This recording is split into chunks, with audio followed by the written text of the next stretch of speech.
Hello, in our second master budget demonstration, I'm going to show you how to prepare the production budget. The production budget is going to tell us, based on our sales budget, which we did in the last demonstration, how many units we need to produce.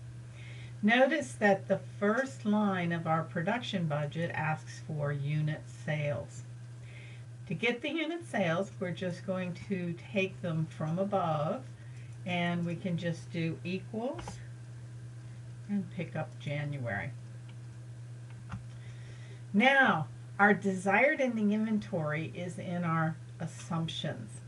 And if we go back over to our assumptions and down to inventory and production, you'll see finished goods ending inventory, we want 60% of next month's sales. So not the current month's sales, but next month's sales.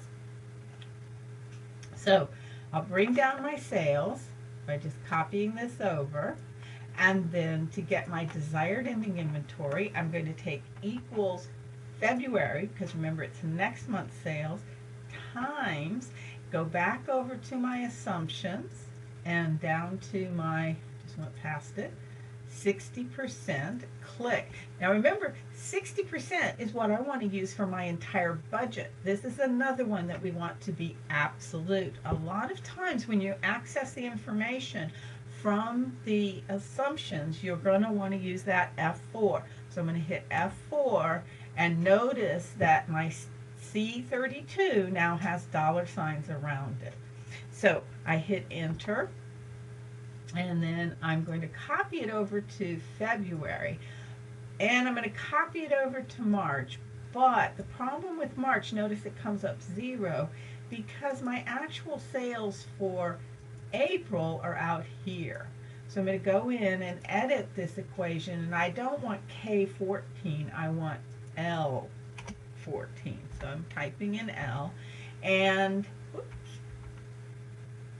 should want, oh, L6, sorry. L6. There we go. So now we have our desired ending inventory. So we add our unit sales for the current month plus our desired ending inventory, because our production needs to meet both what we're going to sell plus what we want in ending inventory. However, we have some beginning inventory. Remember from the last demonstration, I took you up to the balance sheet and I said that we're going to be using the beginning inventory numbers from our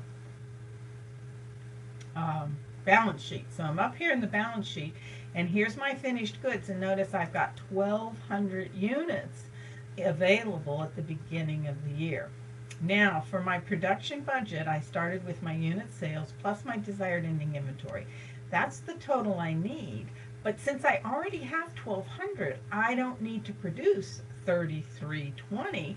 I am going to subtract the 1,200, so I'm going to say equals 3,320 minus the 1,200, and I only need to produce 2,100. Now, the total needed can be copied across. However, beginning inventory for January came from our balance sheet. Beginning inventory for February is going to be ending inventory from January. So it's going to be this desired ending inventory right there. So equals, click. And for March, desired ending inventory will be, February's desired ending inventory will be March's beginning inventory. And then we can copy them across. Now, when we get to the quarter, you have to be careful because ending inventory doesn't accumulate. It's an amount at one point in time. For the quarter, we will total our sales, but our desired ending inventory for the quarter is March's ending inventory, because March is the last month of the quarter. So equals plus our desired. Now, what's the beginning inventory for the quarter? What was our first month in the quarter? Yes, it's January.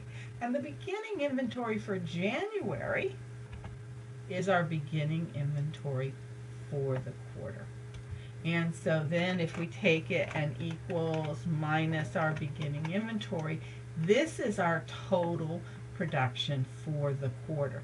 Now, remember my check figures out to the right.